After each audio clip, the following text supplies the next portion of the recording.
rights. Magandang oras mga kababayan, mga ka-Golden Boy. Muling nagbanta si Donald Trump na bubumbahin na ang Iran kapag sila pa rin ay hindi magipagsundo sa Amerika at sa Israel at merong binigay na isang pahina, one-page deal. One-page na agreement ito na kailangan ang sagot ng Iran dyan ay inline sa mga kondisyonis ng Amerika.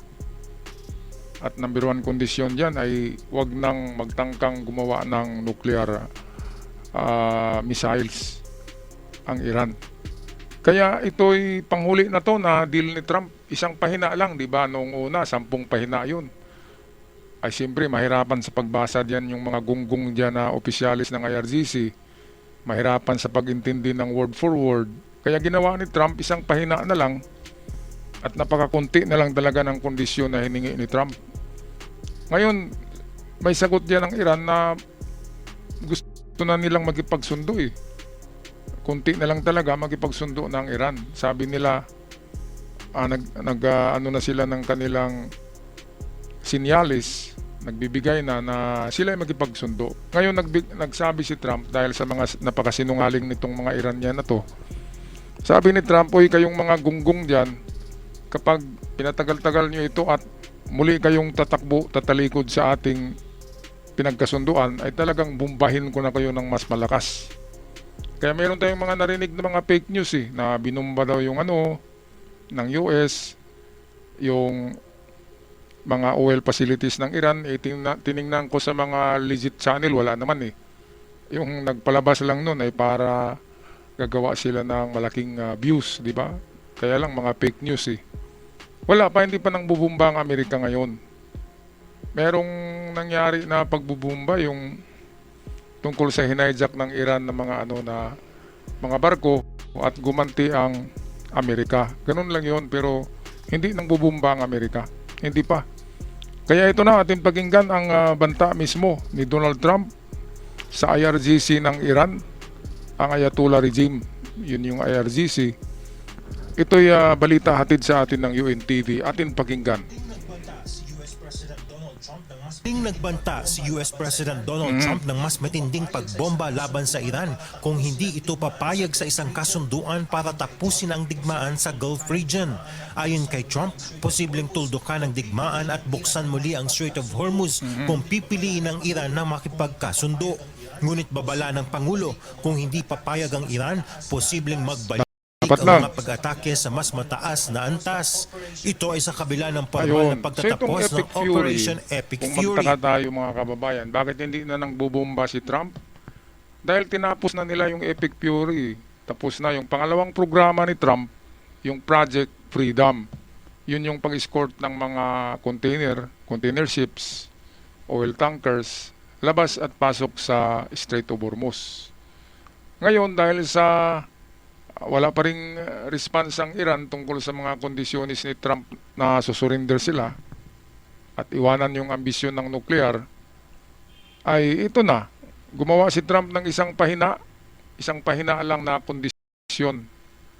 Ibinigay na yan sa IRGC at medyo positibo daw ang sagot ng IRGC tungkol doon sa isang pahina na agreement para sa Iran. Kaya ito yung hinihintay ni Trump Pero kapag hindi pipirma na ang Iran dyan, sa one-page agreement na yan, isang pahina lang talaga yan, hindi kasi nakakaintindi ito ng mga English Kaya yung dating 10 pahina na kondisyonis, napakahaba nun, ginawa ni Trump isang pahina na lang para hindi mahirap intindihin.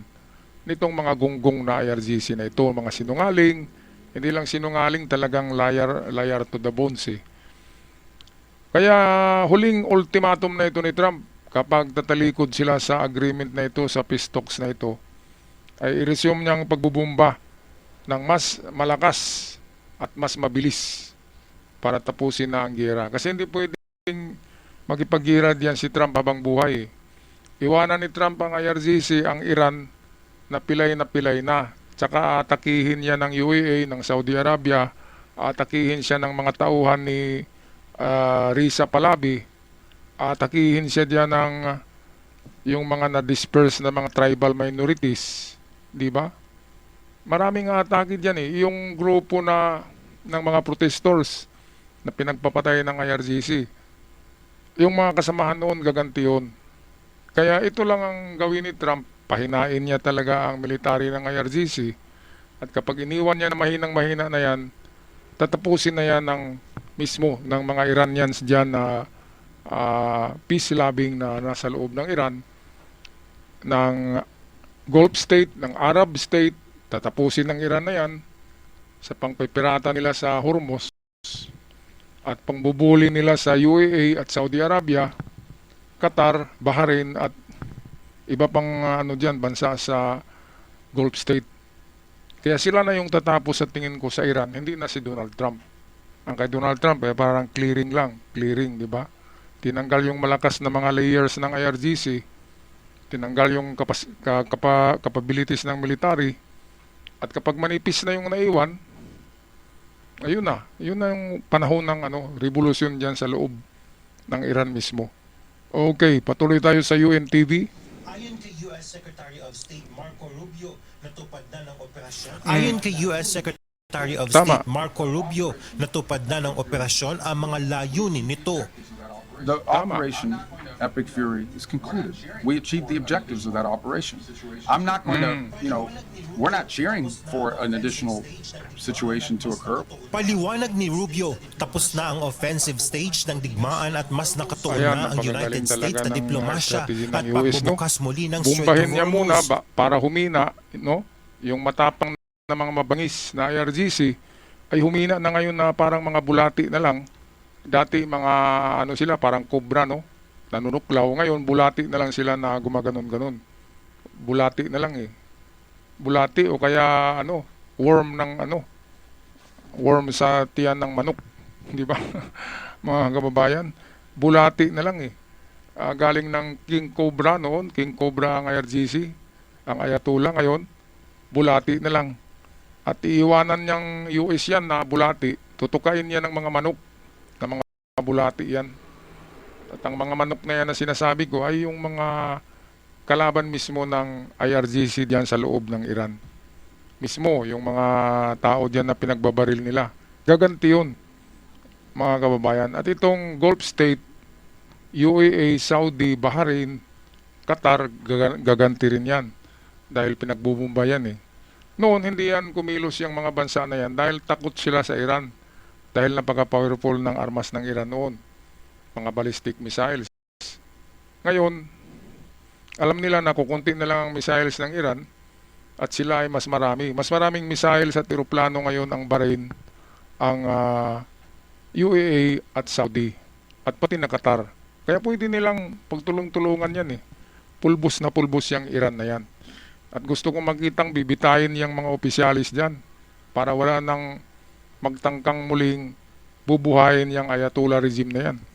Mga kababayan, 47 years ang Ayatollah regime na kinukontrol ang Iran. Kaya ito na yung panahon nila na mabago ang Iran. Okay, tapusin na natin to. UNTV. Ang Operation Epic Fury ang pinagsamang opensiba ng United States at Israel laban sa Iran. Ang Operation Epic Fury ang pinagsamang opensiba ng United States at Israel laban sa Iran na nagsimula noong February 28 at nagbukas ng digmaan sa gitnang silangan. Naging target ng nasabing operasyon ang mga military facility, nuclear sites at mga economic establishments sa Iran. Layunin nito na pahinain ang kakayahan ng Iran sa nuclear program at pilitin ito na makipag-usap sa US at mga kaalyado nito para sa tuluyang pagtalikod ng Tehran sa ambisyon nitong nuclear program. Ngunit sa kabila ng mga pag-atake, nagpatuloy ang Iran sa paglulunsad ng missile at drone attacks sa iba't ibang bahagi ng rehiyon at sa mga balkong dumadaan sa Strait of Hormuz. Sa gitna ng tensyon, muling nanawagan si Trump sa Iran na gawin ang tamang desisyon at makipagkasundo na. They should do the smart thing, They should do the smart thing, and because we don't want to go in and kill people, we really don't. I don't want to. It's too tough.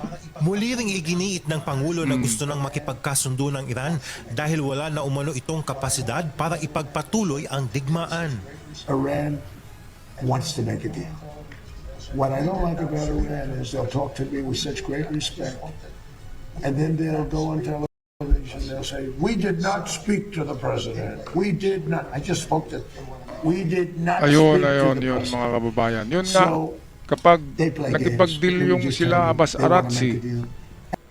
at yung si Amid Mohamed Galibap, kapag nakipag-deal sila kay Trump at sabihin nila na okay na tayo Trump, okay na, ano na tayo, peace na tayo.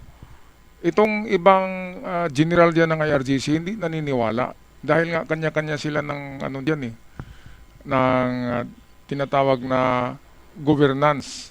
Halimbawa, mayroong 31 provinces ang Iran. So in 31 provinces, 30 doon ay mayroong parang gobernur. At kaya lumabas itong pangalan na Amid Bahidi, yan yung IRGC top general ngayon na nagkukontrol sa IRGC Army. At yan palagi ang nagsasabi na hindi kami nagkipag-usap kay Trump. Bakit susurindir kami? Hindi kami nagkipag-usap. Hindi nila alam na ang nagkipag-usap kay Trump ay yung mga ambasador, mga yung negotiator na parliamentary speaker katulad ni Abbas Araghchi na mas matalino kaysa itong mga general kuno na kung saan-saan lang yan nag-training tapos naging general.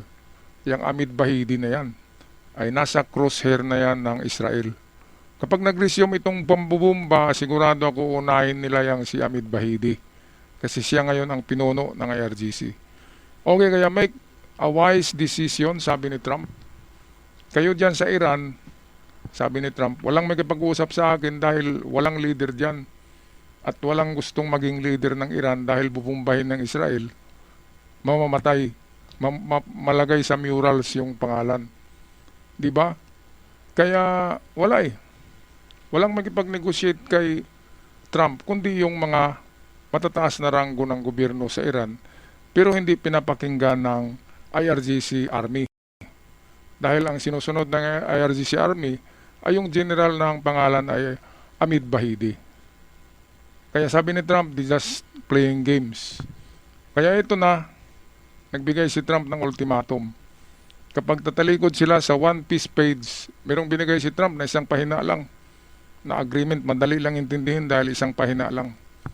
Kapag tatalikod pa rin sila doon, bubumbahin na ni Trump yung lahat ng facilities dyan ng Iran. Kaya ito yung sabi dito sa balita. Okay, balik tayo. Tapusin na natin tong balita. Courtesy ng UNTV. And who wouldn't? When your military is totally gone, we could do anything we want to them. Who wouldn't? And who wouldn't? When your military is totally gone, we could do anything we want to them. Who wouldn't? Samantala, nagbabala naman ang United States na hindi maganda ang posibleng kahihinatnan ng Iran kung magpapatuloy ito sa pagtanggi sa mga negosasyon. The alternative is growing isolation, economic collapse, and ultimately total defeat. I know what the right choice is for Iran. I hope that the people over there making decisions will make the right one. The last point I would make, and it really is important for them to understand this, is they really shouldn't test the will of the United States, at least not under President Donald Trump. He has proven time and again that he will back up what he says. And if they test him, ultimately they will lose. The hard way, the easy way, the long way, the short way, they will lose. Kaugnay nito, ilang ulat ang lumalabas na malapit nang makabuo ng isang Memorandum of Understanding o MOU ang Estados Unidos at Iran upang formal na tapusin ang digmaan. Ayon sa ilang source, Ayan, yan isa yung itong sinabi ko na 14.1 one-page page agreement. na Meron magsisilbing palang 14 balangkas para sa points. mas Pero detalyadong one page lang talakayan yan, sa one mga page. susunod na araw. Hindi katulad nung nauna na maraming pahina. So madali lang basahin, one page lang na agreement. Madali lang. Kaya sabi ni Marco Rubio, magpipili lang ang Iran. Long-term defeat, short-term defeat, o fast and swift defeat.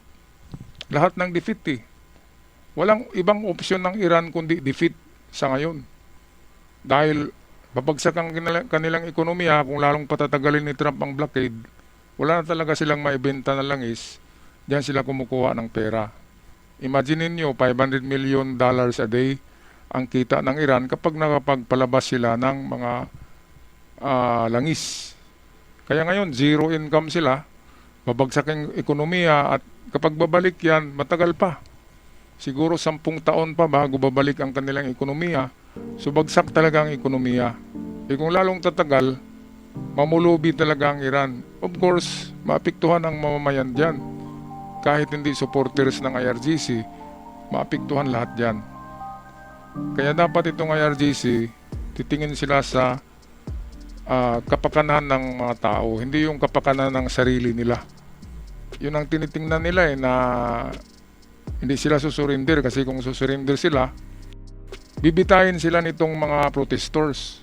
Gaganti yun Napakalaking kasalanan nila sa protestors. 37,000 pinagbabaril, 2 araw lang patay yung 37 at 300,000 ang sugatan.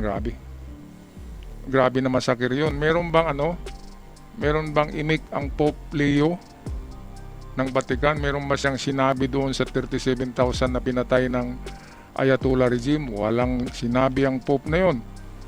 Pero kapag Israel at Amerika ang nangbubumba sa mga terorista at namatay ang mga terorista na yan, ay nag-react kaagad ang Pope Leo na, itigil nyo na yung pambubumba na yan, dami yung pinatay. Pero hindi niya binibilang yung pinatay ng Ayatollah. Pinagbibitay sa mga crane, yung iba 800 ang pinarusahan ng pagbibitay, iba yung firing squad, iba yung binaril doon sa protesta. Alright, anong masasabi nyo dito mga kababayan na tatapusin ni Trump? Kapag hindi pa rin magipagsundo ang Iran dito sa one-page agreement, ay mag-resume na sila ng pagbubumba ng Israel. Yan ang maganda mga kababayan. Pag-comment sa inyong gustong sabihin sa ating comment section. Ako'y maghihintay at sa aking avid followers, ako'y saludo sa inyo. Maraming salamat at sa mga bago pa lamang nakabisita ngayon, malaking tulong ang inyong pag-subscribe. Hanggang sa muli, paalam ang